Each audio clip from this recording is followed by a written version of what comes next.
বান্দরবন সদর উপজেলার রেইসা গোয়ালিয়া খোলার বিস্তীর্ণ এলাকায় একসময় ছিল সম্ভাবনাময় কৃষিজমি, কিন্তু শুষ্ক মৌসুমে পানি সংকটে এসব জমি অনাবাদি হয়ে পড়ে থাকত।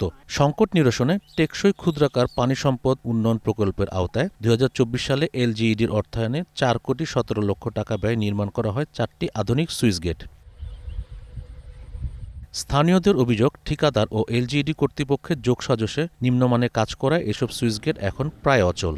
সুইচ গেটের যেভাবে আমাদের এই ভাগ্য উন্নয়নের জন্য করা হয়েছে আর কি, কিন্তু সেভাবে হয় নাই। আমরা নিজেরাই বান দিয়ে নিজেরাই কেটেগুলো ঘুরাইতেছি।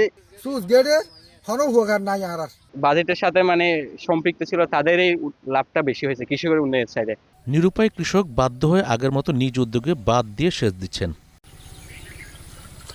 সুইচগেট উপকারে না আসায় হতাশা জানিয়েছেন স্থানীয় জনপ্রতিনিধিও। আমরা মনে করি যে এই সুইচ গেট করলে যে এলাকার মানুষ কিছু কৃষকেরও উপকার পাবে। এখন দেখতেছে এটা সুইচ গেট করার পরে আমরা কোনো কিছু উপকার বাদে এখন যে খালগুলো যে শুকিয়ে আছে, আমরা মনে করি ভবিষ্যতে হয়তো আমরা উপকার পাবো না। অনিয়ম সম্পর্কে জানতে চাইলে কৌশল এড়িয়ে যান এলজিইডির নির্বাহী প্রকৌশলী।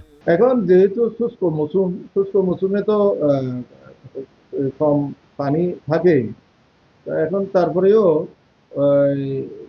সুইচ গেটগুলো দেওয়ার উদ্দেশ্য হলো এগুলো লো লিফট ফার্ম দিয়ে এগুলো যেন চাষাবাদ করা যায়, সেই উদ্দেশ্য এই সুইচ গেটগুলো বানানো হয়েছে।